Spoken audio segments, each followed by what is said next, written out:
Donc nous continuons notre parcours avec ces femmes de la Bible.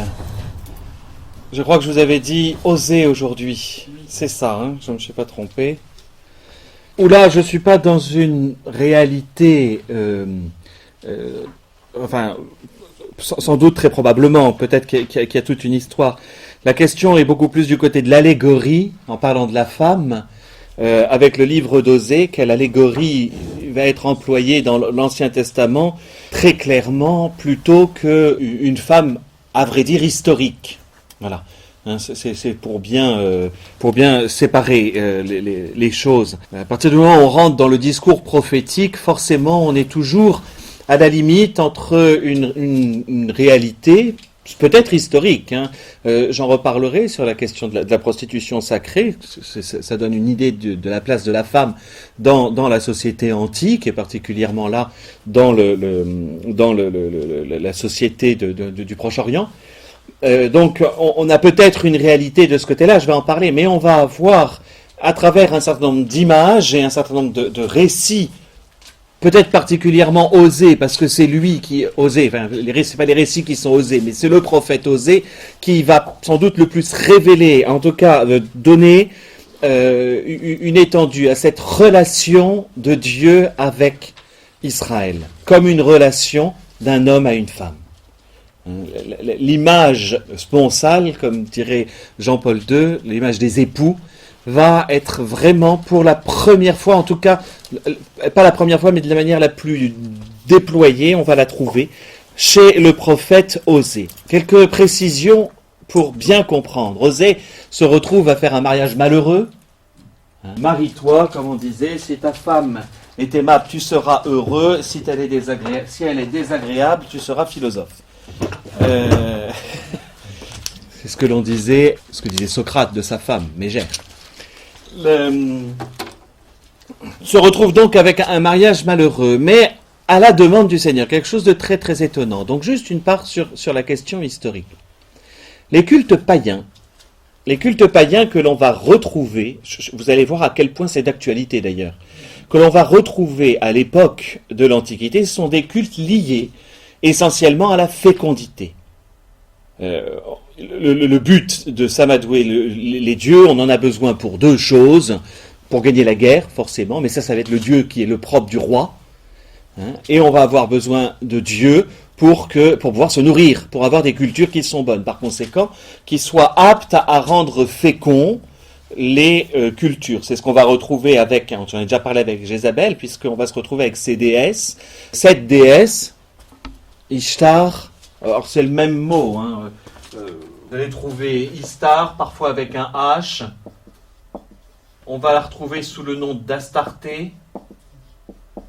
Les Grecs vont l'adopter d'ailleurs, que l'on va retrouver, Diane, ensuite pour les Romains. Au passage, c'est celle qui va nous donner le nom Esther d'ailleurs. Vient du même, Ishtar, Astarté, voilà. Et elle est avec son pendant, toujours, le dieu Baal. C'est lui qui en fait le pendant, une divinité masculine, une divinité féminine. Après, il va y avoir un certain nombre de variations. D'ailleurs, la Bible va davantage parler des Baals, c'est-à-dire de ces dieux multiples, en tout cas liés à la fécondité. Israël, je suis à l'époque avec Osée, à la séparation des deux royaumes, le royaume du Nord, Israël, qui correspond à la Samarie, beaucoup plus riche d'un point de vue économique.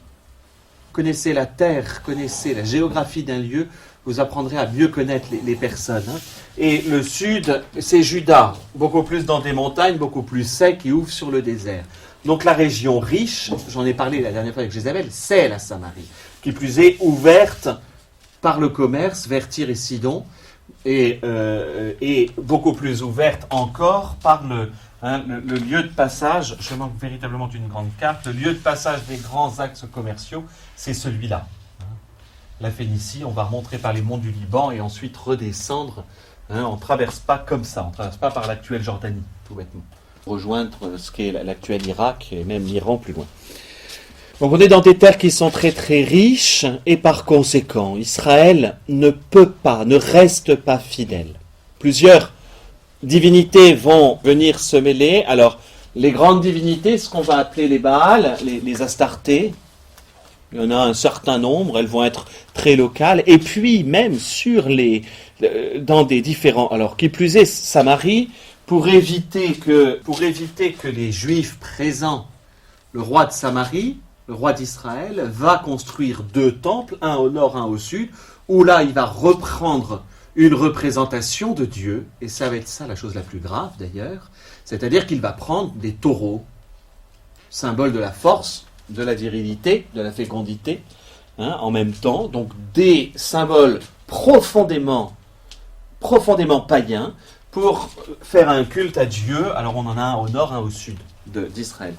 Et donc, ça c'est la réalité du culte général, c'est pour éviter, alors c'est Amos le premier qui va hurler, mais pour éviter qu'Israël aille, que les gens d'Israël aillent à Jérusalem, qu'il y a, première chose, une infidélité de l'ordre du culte.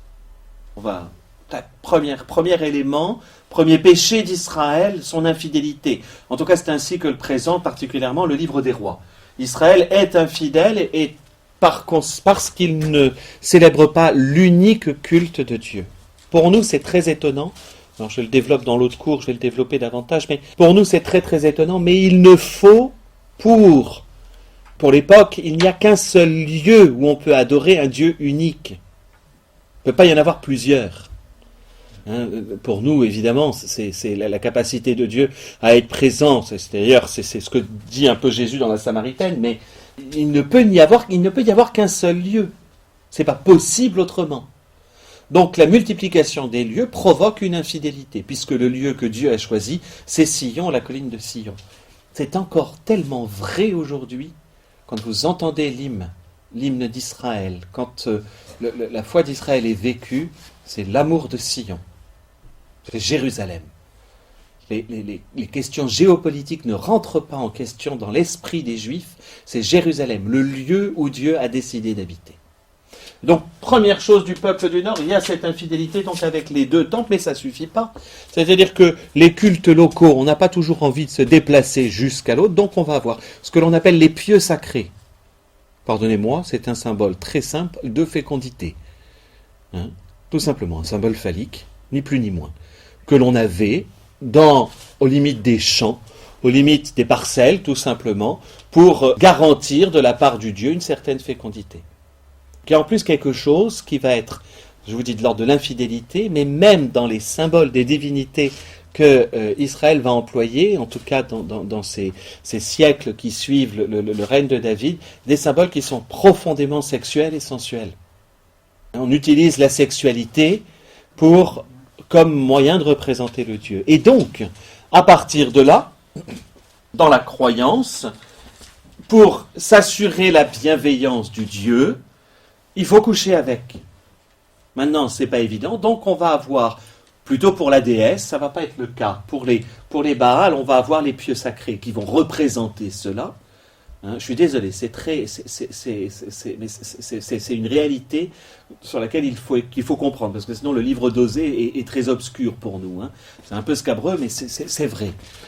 C'est ce qui se passe. En revanche, pour la déesse Astarté ou les Astartés, il faut coucher avec. Donc, les temples vont avoir auprès d'eux un certain nombre de prostituées sacrées. Et pendant un rituel, souvent en ayant eu ingurgité un certain nombre, soit d'alcool, soit de drogue, etc., il y a une union qui a lieu avec la prostituée sacrée. Voilà la croyance de l'époque. Pardonnez-moi, vous enlevez la déesse, mais quand on a remplacé la déesse par la sexualité, on est exactement à la même chose aujourd'hui. Ni plus ni moins. C'est pas, on n'a rien inventé. Ça nous paraît horrible, finalement nos sociétés font pas mieux. La nouvelle déesse, c'est la déesse média, télévision, internet, tout ce que vous voulez, qui vous présente ça. Il faut faire pareil pour y correspondre. Finalement, on a créé une nouvelle divinité du sexe, mais qu'on a déplacée. Voilà. Cette croyance de l'union, elle était aussi très très propre à notre région, dans la région celte. C'est quelque chose qu'on retrouvait fréquemment dans les croyances. Voilà, c'est dans ce contexte-là qu'Osée va se retrouver à prêcher. Parce qu'il y a à la fois un contexte de dépravation morale, mais aussi de dépravation cultuelle. À la fois on se mélange à l'autre, et il y a une impureté. Alors, toujours pareil, le mot impureté, je l'ai longuement expliqué dans le cours de demain. Le mot impureté, ne le voyons pas d'abord. Alors pour nous, ça va être tout de suite moral. Forcément, là, ça l'est aussi. Mais impureté, ça veut dire mélanger. Et donc, Israël ne va pas garder un cœur pur, c'est-à-dire un cœur uniquement pour le Seigneur qui l'a fait sortir d'Égypte. Il va y avoir cette impureté. Évidemment, elle se joint qui plus est à une licence morale inadmissible dans la loi d'Israël, qui va être de l'ordre de la sexualité. D'accord ? Donc, voilà au moins l'intitulé. Donc, on est vraiment au temps du roi. Je suis juste en train de vérifier une chose. J'ai un doute de date. Je ne suis pas sur le bon. Oui. Vous aviez regardé. C'est ça. On est aux alentours de 750. C'est entre 800 et 750. Voilà. Oui, alors la clarté sur les règnes en tant que tels, c'est Jéroboam en tout cas, je voulais vérifier. Particulièrement sous Jéroboam, vous savez que ce sont les deux premiers prophètes dont on ait les écrits. Ils sont deux, Amos, à peu près au même moment. Amos est à peu près contemporain. Amos, lui, il va voir, parenthèse pour vous, au même moment, parce que qui dit cela dit aussi un enrichissement des gens par rapport à la terre et un gros problème social. Prostitution d'Israël, c'est très intéressant parce que c'est complètement contemporain. Les licences religieuses, etc., font que la justice n'est pas là. Si Israël n'a pas un cœur droit, il n'y a pas de justice. Et j'entends la justice au sens de justice sociale, véritablement. C'est évidemment, hein, les deux vont. Donc Amos va beaucoup plus prêcher, si vous voulez, de manière très très courte. Hein. Amos, on a quasiment la période, c'est sur 9 mois. On sait quand est-ce qu'il apparaît, on sait quand est-ce qu'il disparaît, mais on ne sait pas ce qu'il devient après. Amos, lui, va vraiment se consacrer à dénoncer cela. Vous me donnez un culte, mais vous ne faites pas attention aux pauvres, si vous voulez. Hein, ce sera chronique, ça aussi, dans l'Église. Et de l'autre côté, on va avoir Osée qui dit, vous n'avez pas le cœur pur, vous n'avez pas le cœur uni. Donc voilà, parole du Seigneur qui fut adressée à Osée, fils de Béhéri, au temps d'Ozias, de Jotham, d'Akaz, d'Ézéchias, roi de Juda, au temps de Jéroboam, fils de Joas, roi d'Israël. Oui, c'est ça. Donc c'est 750 pour se repérer. Entre 800, on est vraiment sur ce 8e siècle avant Jésus-Christ. Et le prophète, dans sa nature, va par sa personne, en fait. Le prophète, c'est pas que quelqu'un qui annonce l'avenir. Voilà. Le prophète, c'est quelqu'un qui révèle la réalité de Dieu, même dans sa propre vie. On va le retrouver beaucoup chez Ézéchiel, mais on va le retrouver chez Jérémie aussi, on va le retrouver chez quasiment tous les prophètes. Là, Osée, encore plus. Voilà. Commencement de ce que le Seigneur a dit par Osée. Le Seigneur dit à Osée, va, prends une femme se livrant à la prostitution et des enfants de prostitution, car le pays ne fait que se prostituer en se détournant du Seigneur. Il y a cette première question qui est, il y a une prostitution d'Israël. Donc plus qu'une infidélité, là on va avoir des mots, alors pardonnez-moi, c'est vrai que ça va être une figure féminine qui va permettre de le concevoir. Souvenez-vous toujours ce que je vous ai dit au sujet d'Adam et Ève, en tout cas dans leur relation. Hein, c'est que c'est à Ève qu'il est donné, non pas en tant que femme, mais en tant que représentant dans l'humanité, ce qui doit être apte à recevoir le don de Dieu. D'accord ? Donc là, l'image est féminine, mais elle ne l'est pas au sens, au sens du genre. Elle est au sens de beaucoup plus important, c'est pas genre, masculin ou féminin, mais dans le sens de l'humanité qui doit être capable d'accueillir le don de Dieu. D'accord ? Prenez ça comme ça, parce que sinon on ne voit pas. C'est l'union de Dieu. On va retrouver, dès le départ, parce que ce peuple se prostitue. C'est donc que dès le départ, il y a une union, on va dire, de type matrimonial entre Dieu et Israël. Là, vous lirez Jean-Paul II qu'il explique évidemment bien mieux que moi, mais beaucoup plus longuement. Justement, cette question de l'union de Dieu et de son peuple est un des fondements de la sacralité du mariage. Il part de son indissolubilité. Et ensuite, l'image est perpétuellement de cet ordre-là. Le peuple Israël, comment représenter? On va avoir un masculin, un féminin.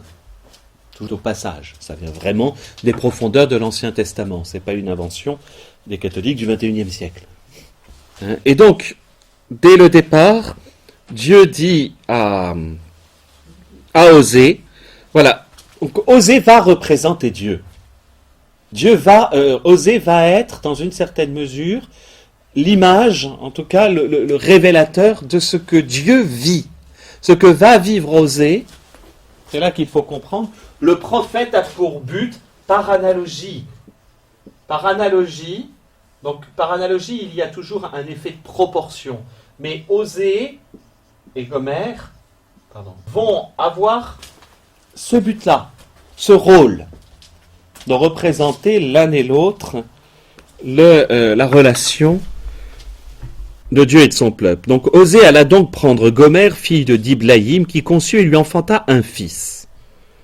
Le Seigneur lui dit, appelle-le du nom de Yisraël, car encore un peu de temps, et je châtierai la maison de Jéhu pour le sang versé à Yisraël, et je mettrai fin à la royauté de la maison d'Israël. Il y a des jeux de mots qui nous sont un peu difficiles, nous, mais on le saisit bien.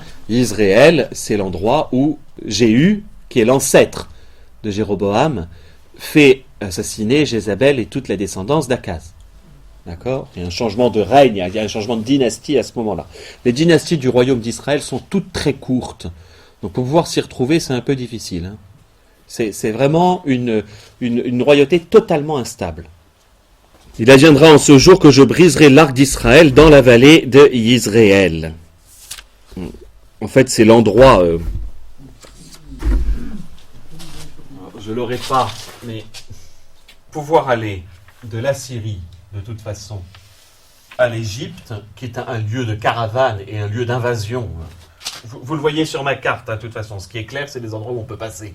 On va pas. C'est pour ça que Juda va être très à part de toutes ces invasions. C'est de la montagne, on s'en moque. Mais pas du tout la côte. Et donc la vallée d'Israël, si je ne me souviens bien, est par là. C'est-à-dire le point, un peu le nœud qui permet la rencontre des deux... Elle conçut encore, donc toujours Gomère, et enfanta une fille. Le Seigneur lui dit, appelle-la du nom de Loruama, car désormais je n'aurai plus pitié de la maison d'Israël pour lui pardonner encore. Mais de la maison de Juda j'aurai pitié et je les sauverai par le Seigneur leur Dieu. Je ne les sauverai ni par l'arc, ni par l'épée, ni par la guerre, ni par les chevaux, ni par les cavaliers. Je finis l'histoire. Elle sevra Lo-Ruama, conçut encore et enfanta un fils. Le Seigneur dit, appelle-le du nom Lo-Ami, car vous n'êtes pas mon peuple et moi je n'existe pas pour vous. Lo, c'est la négation. La chose dont je me souviens en hébreu. C'est la négation. Juste une chose, elle conçoit. Ce sont les enfants de Gomère. Femme de la prostitution, on ne peut pas savoir qui est le père. D'accord ? De manière évidente. En revanche, c'est toujours au père légitime de nommer, de donner le nom. C'est beaucoup plus rare que ce soit des femmes qui disent, entre autres, je ne sais pas si vous vous souvenez, Anne, la mère de Samuel, va lui donner un nom, elle. Ce qui est beaucoup plus rare. Pour qu'il y ait une filiation, il faut que ce soit à l'homme de donner le nom. C'est comme ça que l'on comprend la généalogie de Jésus, entre autres. Que Marie, Joseph n'étant pas le père biologique, on va dire, de Jésus, en revanche, il en est le père véritablement, parce qu'il va lui donner son nom. Ça, c'est une première chose. Deuxième chose, alors, à travers toute la symbolique, cette femme qui va donc, Gomère, la pauvre, je ne la connais qu'à travers là. Donc, pour nous, on va avoir l'image d'une prostituée. Allez savoir, à l'époque, j'allais dire non, allez savoir à l'époque, mais aujourd'hui aussi, comment on se débrouille une jeune fille de 14 ou 15 ans qui peut, qui peut avoir trouvé ça comme, je le dis très franchement, comme métier pour pouvoir survivre. Qui a été vendue par son père, parce que ça aussi c'est possible. On vendait les jeunes filles au temple de telle divinité. C'était un revenu. Je vous le dis parce qu'il va falloir causer la rachète après. Mais en donnant ces trois noms, alors qui sont tous prophétiques, Israël, le lieu où aura lieu finalement la bataille, qui sera la fin du royaume, qui marquera la fin du royaume de Samarie, le fait que tu n'es plus mon peuple. Hein, il y a donc de la part de Dieu, je prends les termes parce que ce sont des termes, donc je vous ai dit tout à l'heure, infidélité. Dans le début du livre, dès le départ, on va avoir la prostitution. Il y a infidélité, donc dit adultère. Et là, c'est simplement répudiation à la méthode de Dieu. Voilà, c'est l'attitude, c'est ça qui est intéressant dans ce livre. Hein, c'est qu'on a d'abord l'attitude humaine. L'attitude humaine, elle est infidèle, parce que la finale est totalement à l'opposé de ce que je suis en train de vous dire. C'est ça qui va être très intéressant. La manière de se comporter de Dieu est tout sauf à la manière humaine. Simplement, voilà ce qui se passe Osée. Mon peuple est... Il y a la dénonciation, très simplement, dénonciation du péché dans le livre d'Osée. Donc, il y a une infidélité, un adultère, prostitution, et de mon côté, il y a répudiation. Le livre va continuer. Le nombre des enfants d'Israël sera comme le sable de la mer qu'on ne peut ni mesurer ni compter, au lieu même où on leur disait « Vous n'êtes pas mon peuple », on leur dira « Fils du Dieu vivant ». Alors c'est un ajout qui a été mis là, il y a une inversion du texte. Parce que là, au contraire, c'est plutôt positif ce qui vient d'être dit. Les enfants de Juda et les enfants d'Israël se réuniront, ils se donneront un chef unique et ils déborderont hors du pays, car il sera grand le jour de Israël. Dites à vos frères, mon peuple, et à vos sœurs, celles dont on a pitié. Donc, dès le départ, dans ce tout début du chapitre 2, Dieu résout déjà. Il y a comme un mélange. Tout à coup, là, non, mais qu'est-ce qu'il vient de dire de ne pas les appeler? Mais dans l'avenir, Dieu annonce déjà que le peuple sera rassemblé, que ça ira mieux. En revanche, maintenant, on va filer la métaphore de la femme adultère qu'on va retrouver. Et c'est ce passage « Intentez procès à votre mère, intentez-lui procès ». Alors, la manière dont c'est écrit dans les livres des prophètes, ça dépend de vos Bibles. En règle générale, ils mettent ligne par ligne, ou en tout cas, on saute beaucoup. Ça passe très, très vite à la ligne. Je ne sais pas comment c'est fait chez vous. Oui, vous aussi. Hein. C'est juste parce que c'est ça. C'est un texte poétique à chaque fois. Ça nous permet de faire le lien entre la première partie était un récit, mais là on rentre dans un texte. Les prophéties étaient dites, étaient prononcées. En tout cas, le contenu des livres des prophètes était toujours prononcé sur un rythme de l'ordre de la poésie. Donc, le français en règle générale a cherché à le maintenir. Intentez procès à votre mère, intentez-lui procès, car elle n'est pas ma femme et moi je ne suis pas son mari.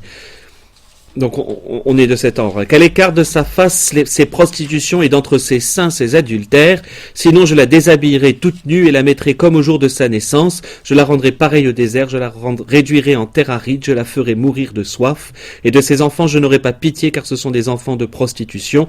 Oui, leur mère s'est prostituée, celle qui les conçut s'est déshonorée car elle a dit je veux courir après mes amants, qui me donnent mon pain et mon eau, ma laine et mon lin, mon huile et ma boisson. C'est pourquoi je vais obstruer son chemin avec des ronds, je l'entourerai d'une barrière pour qu'elle ne trouve plus ses sentiers. Elle poursuivra ses amants et ne les atteindra pas. Elle les cherchera et ne les trouvera pas. Alors elle dira, je veux retourner vers mon premier mari car j'étais plus heureuse, alors que maintenant elle n'a pas reconnu que c'est moi qui lui donnais le froment, le vin nouveau et l'huile fraîche, qui lui prodiguais cet argent et cet or qu'ils ont employés pour Baal. J'ai lu tout le paragraphe parce que la comparaison, ça vous rappelle rien ? Je veux retourner vers mon premier mari, car j'étais plus heureuse alors que maintenant. On retrouve des termes très proches de la parabole de l'enfant prodigue. Je retournerai chez mon père. Jésus utilise beaucoup les prophètes en termes d'accomplissement. Il y a donc à la fois ce double chemin. Donc c'est ce que je vous ai expliqué. Quel est le péché d'Israël? Estimer que ce sont les autres dieux, les Baals, les Astartés, qui donnent la fécondité des champs qui nourrissent en fait tout simplement. C'est de ne pas reconnaître de qui vient le don de Dieu. Donc la figure féminine ici va être de l'ordre, ce qui est très étonnant parce que dans la société de l'époque, c'est pas si licencieux, on n'est pas à Rome.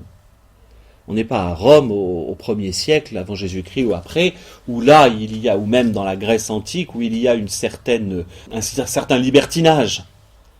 La femme est bien plus surveillée à l'époque. C'est une comparaison assez étonnante. Elle est bien plus maintenue, sauf dans des cas de très haute société. Mais pour du commun, En règle générale, la femme n'a pas tellement cette possibilité-là. Et donc, il va vraiment employer cette idée-là de son adultère, où elle court après ses amants, etc. Donc après viennent les prophéties. C'est parce qu'en fait, ce chapitre 2 est l'un des plus beaux. C'est franchement l'un des plus beaux de tout Osée.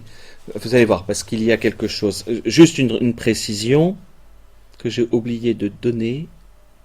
Oui. Je la rendrai pareille au désert, je la réduirai en terre aride, je la ferai mourir de soif.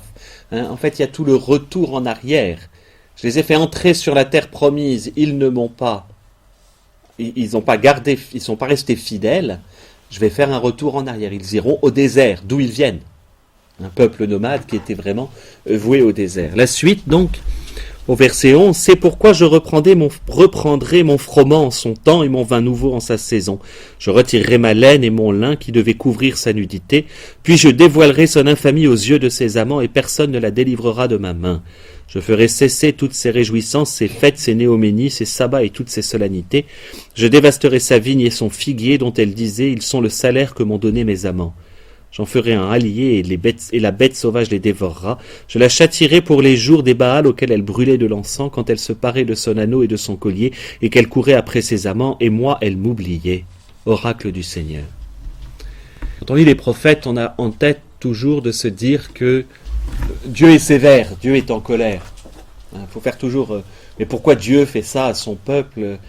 Inversons les choses, tout de suite dans notre tête. Parce que sinon, on ne comprend pas. Il faut profondément inverser, c'est-à-dire bien comprendre que c'est cette dernière phrase, « Et moi, elle m'oubliait ». Cette manière de se détourner totalement de Dieu conduit finalement Israël au malheur. C'est pas Dieu qui lui envoie des malheurs, même si Dieu est toujours mis dans la Bible comme la cause première de toute chose. En l'occurrence, c'est « Elle m'oubliait ». On va le retrouver dans les Lamentations, on va le retrouver dans Mon peuple que t'ai-je fait, on va le retrouver tout dans l'ensemble, jusqu'à la passion du Seigneur. C'est à Israël que revient la responsabilité. Le livre du Deutéronome là-dessus est le plus poignant de tout l'Ancien Testament, puisque le livre du Deutéronome leur dit « Voilà ce que je te propose, suis-moi ma loi et tu seras heureux ». Et en fait, toute l'histoire d'Israël, et c'est ce but à cette loi, en cherchant toujours ailleurs, alors que le bonheur est là. Nous, on a toujours à y lire. Et alors le paragraphe suivant est superbe. Parce que chez Osée, la colère de Dieu ne va jamais sans sa miséricorde, ne va jamais sans sa manière de restaurer et de remettre en état. C'est pourquoi je vais la séduire, je la conduirai au désert, et je parlerai à son cœur. Voilà, le départ au désert. Où est-ce que Dieu a parlé à Israël? Sur le mont Sinaï, au désert, à l'endroit où il n'y a plus amant, où il n'y a plus tentation ou quoi que ce soit. Cette idée-là. Et en plus, ce drôle de mot, je vais la séduire. Je vais la séduire. Dieu va trouver... alors on est que sur une image, mais Dieu va sans cesse, ce que dit le prophète, c'est que Dieu cherche sans cesse des moyens de réattirer, d'attirer à lui son peuple, de le séduire, de lui montrer que c'est bon. Et donc il va le faire. Toute l'histoire du salut, c'est ça. C'est Dieu qui ne cesse de montrer à son peuple le sens de pourquoi il faut s'attacher à lui. Là, je lui rendrai des vignobles et je ferai du Val d'Accord une porte d'espérance. Là, elle répondra comme au jour de sa jeunesse, comme au jour où elle montait du pays d'Égypte. Il adviendra en ce jour-là, oracle du Seigneur, que tu m'appelleras mon mari, et tu ne m'appelleras plus mon Baal. C'est très très beau. Faut imaginer ce Dieu qui annonce ça, ce jour-là. Mon Baal, c'est vraiment tu te trompes sur qui je suis. C'est ça, ce que ça veut dire. Il y a une erreur par rapport à qui je suis. J'écarterai de sa bouche les noms des Baals et ils ne seront plus mentionnés par leur nom. Je conclurai pour eux une alliance en ce jour-là, avec les bêtes des champs, avec les oiseaux du ciel et les reptiles du sol. L'arc, l'épée, la guerre, je les briserai et les bannirai du pays, et eux, je les ferai reposer en sécurité. toujours dans les récits des prophètes, alors comprenez-moi bien en disant ça aussi, cette dimension eschatologique, donc vers la fin des temps, on va dire, plutôt que dire apocalyptique, parce que pour nous apocalyptique ça veut dire que c'est un gros malheur, mais eschatologique, c'est-à-dire ce moment où tout étant accompli. Voilà, on va retrouver ça dans la prophétie de l'Emmanuel chez Isaïe. Voilà. Il y a cette idée toujours, voilà, du c'est comment vous dire, dans tous les textes des prophètes, il y a plusieurs temps en même temps. Ça, c'est vraiment important. On va avoir, se passe là, maintenant. On aura vraiment le présent. Le présent est toujours mentionné. C'est face à un événement qui est en train d'avoir lieu. Chez les prophètes les plus historiques, ceux que l'on peut vraiment repérer à l'intérieur. Donc ils vont toujours parler pour un présent. En règle générale, les prophètes viennent tellement dénoncer des choses qui vont mal, ils annoncent deux futurs, j'allais dire. Oui. Il y a deux futurs qui sont toujours annoncés à Israël. Celui des malheurs, alors je dis 3 temps, ça fait peut-être 4. Celui des malheurs à venir, en raison justement de l'infidélité au présent. Et puis celui, je vais le résumer comme ça, mais le futur de la miséricorde de Dieu, où Dieu va encore agir pour son peuple. Donc, plus que de la misère, c'est les malheurs à venir, mais aussi l'action de Dieu pour le peuple. Si vous voulez, il y a l'action de Dieu, ou si vous voulez, de futur, l'action de Dieu. Parce que c'est ainsi que je vous dis toujours en tant que cause première, contre Israël, et ensuite ce qu'il fera. Mais, ce futur, dans la pensée, alors on le voit, c'est l'époque à laquelle on le voit un peu apparaître, n'est pas qu'un futur historique, mais il est aussi toujours un futur eschatologique. C'est-à-dire, alors c'est un gros mot, eschatos, c'est la fin, la toute fin. C'est-à-dire ce futur où toute chose sera établie définitivement par Dieu. Je vais prendre un autre exemple qui peut-être vous facilitera la tâche. Lorsqu'on lit c'est pas Noël, ça doit être juste avant. Oui, c'est le dimanche où on a l'annonciation, donc ça doit être le 4e de l'Avent. On va lire le livre d'Isaïe, l'annonce de la naissance de l'Emmanuel. Donc, qu'est-ce qui se passe? Il y a un présent. Akaz, qui est roi de Juda, est assailli par Israël, justement, je ne sais plus si c'est la Syrie. Non, c'est la Syrie qui va écraser Israël, donc de l'autre côté, Édom, j'ai un doute. Bon. Il y a 2 rois qui s'opposent et qui viennent faire le siège de Jérusalem. Israël vient le voir en disant « Demande un signe, fais confiance », parce que Akaz était un roi qui s'était détourné de Dieu, qui avait adoré les Baals, et Isaïe va lui dire « Demande un signe, tu l'auras. Et comme tu auras ce signe, tu verras. » Donc, qu'est-ce qu'il annonce? 2 choses, l'action de Dieu, donc la jeune fille sera enceinte, la vierge sera enceinte et enfantera un fils, tu l'appelleras Emmanuel, c'est-à-dire Dieu avec nous. Dans le futur historique, en effet, une des concubines d'Akaz va être enceinte au même moment. Fait, vous savez, on lit à la fin, et les rois que tu craignais elles seront désertes, les terres des rois qui vont assaillir. Enfin, on dit ça à la fin, on ne comprend pas bien pourquoi. Le futur à venir, c'est que ceux qui ont assailli, ils vont être éliminés, et qu'il y aura bien la naissance d'un enfant. Mais l'annonce, il sera prince à jamais, etc. Il y a quelque chose de supplémentaire qui n'est pas un futur proche, mais un futur lointain, que nous on interprète comme un futur, alors non pas eschatologique, mais bien plus loin, qui va être la naissance de Jésus. Donc quand vous lisez les prophètes, ayez toujours en tête les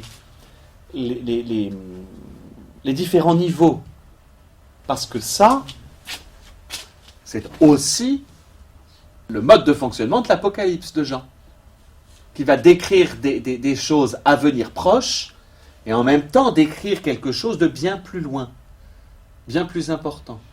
C'est pour ça qu'il faut toujours faire très attention, parce que quand on parle de temps dans la Bible, dans lequel je suis. Soit je m'arrête qu'à une question historique, et dans quel cas, comme font un certain nombre, bon, c'est pas très juste, c'est pas vrai. Hein.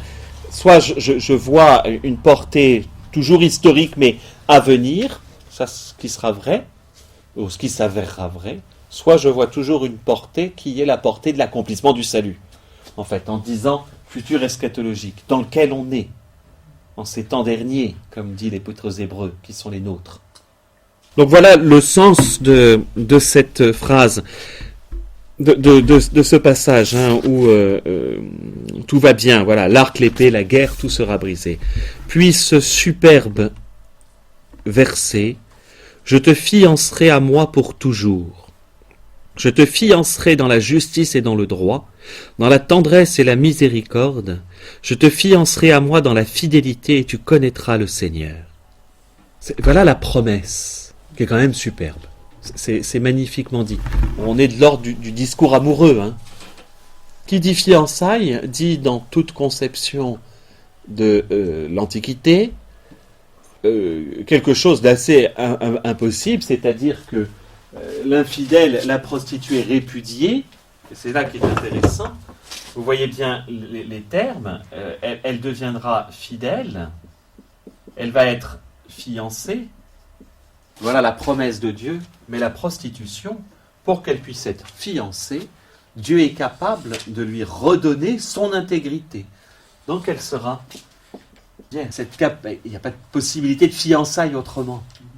Et donc il y a dans l'esprit de cette capacité à Dieu que Dieu a de rendre. Or, que ce la fiancée ou la rendre fidèle, ce sera vraiment le cas après le retour d'exil d'ailleurs. Hein. Une fidélité qui sera plus marquée à ce moment-là, mais restaurée totalement dans un état j'allais dire, non corrompu. Il est là l'idée de virginité telle qu'elle apparaît ici. Vous voyez qu'on est très proche des notions à la fois de baptême, à la fois pour nous ensuite. On le comprendra. On ne peut pas le comprendre autrement. Non. Mais même déjà, il y a quelque chose de miraculeux pour que Dieu accepte de faire revenir comme avant. De restaurer dans son intégrité ce qu'était Israël pour lui. Voilà, il adviendra en ce jour-là que je répondrai, oracle du Seigneur, je répondrai aux cieux et eux répondront à la terre répondra au froment, au vin nouveau et à l'huile fraîche et eux répondront à Israël. Je la sèmerai dans le pays, j'aurai pitié de l'Oroama, je dirai à l'Oami, tu es mon peuple et lui dira mon Dieu. Voilà, bien sûr. Et donc le prophète, qui est magnifique, va agir pour montrer cela. Et la vie du prophète est totalement là-dessus, c'est le chapitre 3. Le Seigneur me dit, va de nouveau, aime une femme aimée par un autre et qui commet l'adultère, comme le Seigneur aime les enfants d'Israël, alors qu'ils se tournent vers d'autres dieux et qu'ils aiment les gâteaux de raisin. Je l'achetai donc pour 15 cycles d'argent et 1 muid et demi d'orge. Et je lui dis, pendant de longs jours tu me resteras là sans te prostituer et sans appartenir à un homme, et j'agirai de même à ton égard. Car pendant de longs jours les enfants d'Israël resteront sans roi et sans chef, sans sacrifice et sans stèle, sans éphod et sans téraphim. Ensuite les enfants d'Israël reviendront, ils chercheront le Seigneur leur Dieu et David leur roi, ils accourront en tremblant vers le Seigneur et vers ses biens dans la suite des jours. Donc, avant qu'il y ait restauration, il y a quand même un temps de pénitence qui est annoncé. C'est assez beau. Aussi, voilà. Et la geste, la manière de se comporter, d'oser, rentre dans cette démarche-là où je vais te mettre à part et pendant un temps, tu n'auras rien. Donc, il va le voir. Tu ne coucheras plus avec personne. Vous voyez qu'il doit la racheter. Donc, c'est qu'elle a bien été. C'est bien une femme qui a été vendue. Donc, c'est pour ça, je vous dis, la pauvre Gomère, en tant que femme, je dis la pauvre Gomère.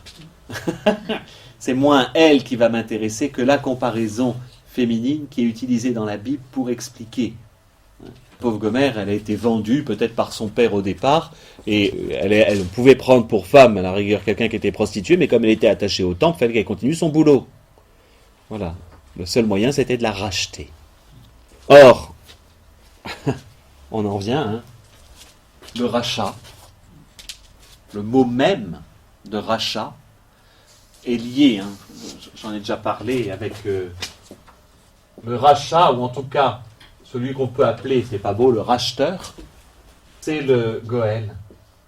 Dans tout le livre, dans toute la Bible, c'est-à-dire le rédempteur, c'est l'autre mot. Le racheteur, c'est le rédempteur. Alors, ensuite, alors attention, parce que les prophètes, Isaïe par exemple, sortait d'une Sophonie, Isaïe, en tout cas on est sûr, était du milieu aristocratique. Vous être prophète, oui. Alors l'image que nous nous faisons des prophètes, alors Amos, on sait que c'était un paysan. Zacharie, très probablement, au niveau aussi. Jonas, on n'en sait pas plus, après c'est un peu particulier. Mais Isaïe, ça je suis sûr, en tout cas le premier Isaïe, il vient de la noblesse. C'est un homme de cour. Donc ce sont des hommes qui pouvaient avoir quand même du bien. Après les 15 cycles, il faut les avoir, hein, ça c'est sûr. Osée comme berger. Ouais, simple berger. Amos, oui. La vie conjugale de simple berger. Je trouve ça assez étonnant. Parce que... Attendez, je vais juste vérifier. Parce que... Je suis sûr pour Amos. Attendez, c'est une introduction générale. Il faudrait quand même que je puisse savoir. Voir ce qu'il me dit là. Ouais, on n'a pas tellement la précision. Je pense qu'il y a une confusion. Je sais pas où est-ce que vous l'aviez trouvé ça. C'est une intro. Je fais Oui. une recherche sur Internet et puis j'ai... Non, on a pour oser. Pour le coup, Amos, oui, c'est sûr. Ça, c'était un simple berger. Il le dit. Je n'étais pas fait pour être prophète. J'étais derrière les bœufs et les brebis. Mais vraiment de oser, on n'a que ces déboires conjugaux, que ces petits problèmes de vie familiale. Je vérifie, mais je n'ai pas souvenir que ce soit. Parce que si vous prenez donc le livre d'Osée, le livre d'Amos, c'est celui qui précède. Amos, c'est plus court. Parce que Amos, par exemple, lui, va préciser clairement. Oui, non. Alors, oui, après. Ensuite, méfions-nous de notre notion des métiers de l'époque. Toujours. C'est pas un berger. Le mot pour nous, alors on va voir, mais parce que ça va toujours dépendre du mot. Un berger, ça peut être un propriétaire de troupeau. Et dans quel cas, c'est quelqu'un qui a du bien. Abraham était berger. Oui, en plus, qui plus est. Hein, la notion de berger, pour nous, on voit on a le côté Giono dans la tête, quoi. Hein, c'est Regain ou donc quelqu'un d'un peu pouilleux dans l'arrière-pays provençal qui fait berger, c'est comme pêcheur. Hein, Zébédée, il a une entreprise de pêche, il a des ouvriers. Hein, donc c'est toujours un peu pareil. Donc en revanche, à Osée, j'ai un doute quant à la précision. Amos, je suis sûr. Quant à leur revenu, ensuite, ça peut venir du Seigneur, à vrai dire. Je passe le milieu sur tous les crimes et châtiments parce que c'est vraiment pas ce qui m'intéresse. Donc tous les avertissements, alors après, ça vaut le coup de les lire quand même, hein, mais c'est vraiment des annonces. Mais pour repasser de l'autre côté du livre en tant que tel, c'est-à-dire, alors tout le long, hein, si quand même, je voudrais prendre le chapitre 11. Parce que la métaphore n'est pas que féminine, ça permet de limiter. Je sais surtout que c'est un passage, comme ça vous saurez d'où ça vient. Chapitre 11. Quand Israël était jeune, je l'aimais. Et d'Égypte, j'appelais mon fils. C'est la citation que nous retrouvons à la fin de la fuite en Égypte. D'Égypte, j'ai appelé mon fils. C'est de là que ça vient. Et d'Égypte, comme quoi, alors l'utilisation de l'Ancien Testament, pareil, par Saint Matthieu, c'est comme il veut. Hein. Parce que là, pour le coup, on va voir la suite, on dit, parler de Jésus comme ça, c'est pas le mieux. Hein, l'utilisation de l'écriture pour montrer son accomplissement avec Jésus, c'est souple. Il faut avoir toujours ça. Pour nous, il faut que ce soit rigoureusement dans le sens. Non, c'est... Donc, quand Israël était jeune, je l'aimais, et d'Égypte, j'appelais mon fils. Mais plus on les appelait, plus ils s'écartaient. Au Baal, ils sacrifiaient, aux idoles, ils brûlaient de l'encens. Et moi, j'avais appris à marcher à Éphraïm, je le prenais par les bras, et ils n'ont pas compris que je prenais soin d'eux. Je les menais avec des attaches humaines, avec des liens d'amour. J'étais pour eux comme ceux qui soulèvent un nourrisson tout contre leur joue. Je m'inclinais vers lui et le faisais manger. Il ne reviendra pas au pays d'Égypte, mais Assur sera son roi, puisqu'il a refusé de revenir à moi. L'épée sévira dans ses villes, elle néantira ses verrous, elle dévorera à cause de leurs desseins. Mon peuple est cramponné à son infidélité, on les appelle en haut, pas un qui se relève. Comment abandonnerai-je Ephraïm, comment t'abandonnerai-je Ephraïm, te livrerai-je Israël? Comment te traiterai-je comme Adma, te rendrai-je semblable à Tseboïm?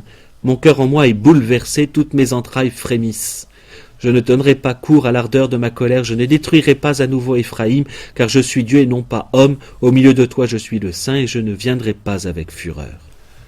Magnifique. Les prophètes, faudrait les lire. Osée, c'est un des plus beaux. C'est quand même magnifique, on revient toujours à la même chose. Avec Osée, on a cette accusation, et en même temps cet amour qui fait que Dieu ne peut pas faire autrement que de pardonner.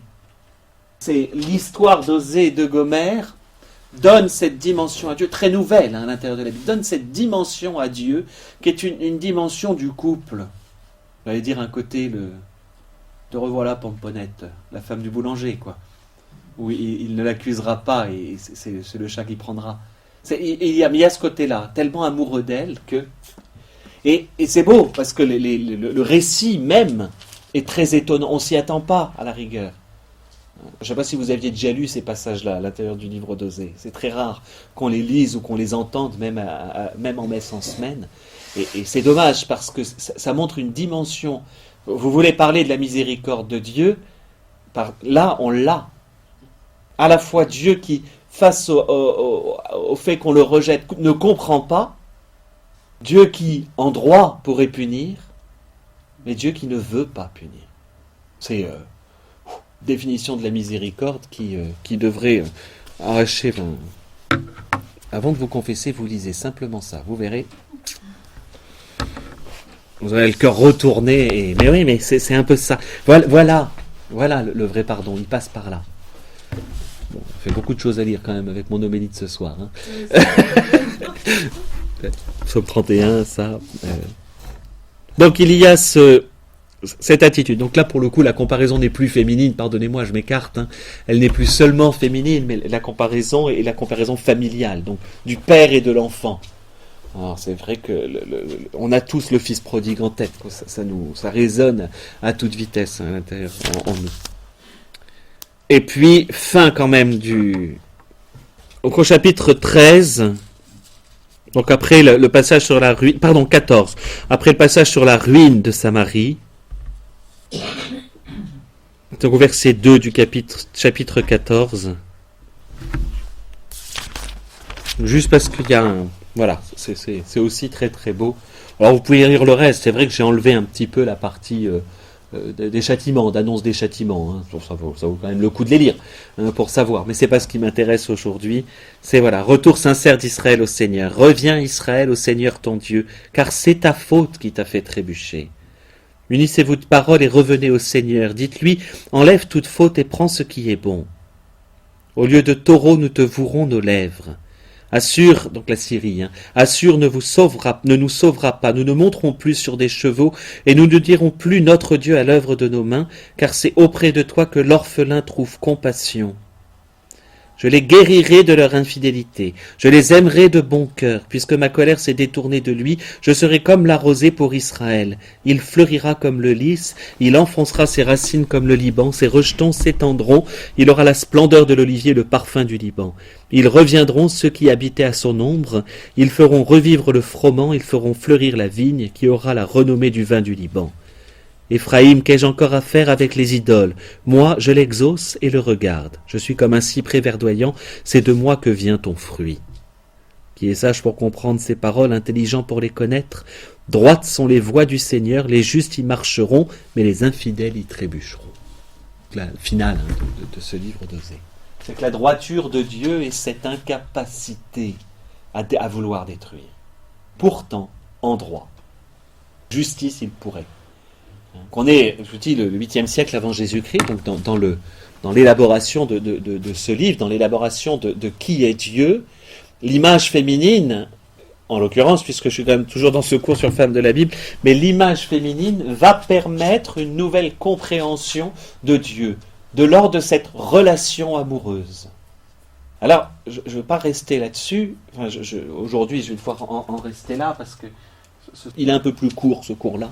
Mais je voudrais faire son pendant inverse, qui est au contraire cette relation amoureuse de Dieu quand tout se passe bien. Et donc le contraire d'Osée, c'est le cantique des cantiques, qui va répondre d'une autre manière à cette relation de Dieu et son peuple, alors selon tout un autre mode d'image. Donc voilà, après Osée et l'amour malheureux, on aura la happy end après les vacances, avec justement je prendrai le cantique des cantiques. Il va bien dans les deux. Je ne sais plus si l'an dernier j'avais pris directement le cantique des cantiques ou si j'avais intercalé Madeleine. Marie-Madeleine est au milieu, justement. J'introduis le Nouveau Testament avec elle. Bon, pour les histoires de date, Madeleine, ça vaut le coup de la voir. Je voudrais avoir Marthe et Marie. Non, elles seront très bien. 2 mars, on fera le cantique. 16 mars, Madeleine, et le 30 mars, comme c'est juste après Pâques, Marthe. Après, j'ai encore quelques autres cours, celles que j'ai pas pu faire l'an dernier. Je termine par Marie, le 8 juin. C'est conclu avec Notre-Dame. Voilà, je vous remercie de votre attention. Lisez-le, ce prophète Osée, lisez-le, prenez le plaisir à le lire avec... c'est la partie du milieu avec les malheurs, voilà, ce que je viens de faire, au moins les chapitres 2 et 3. Au milieu, le chapitre 11 est superbe, et cette finale, voilà.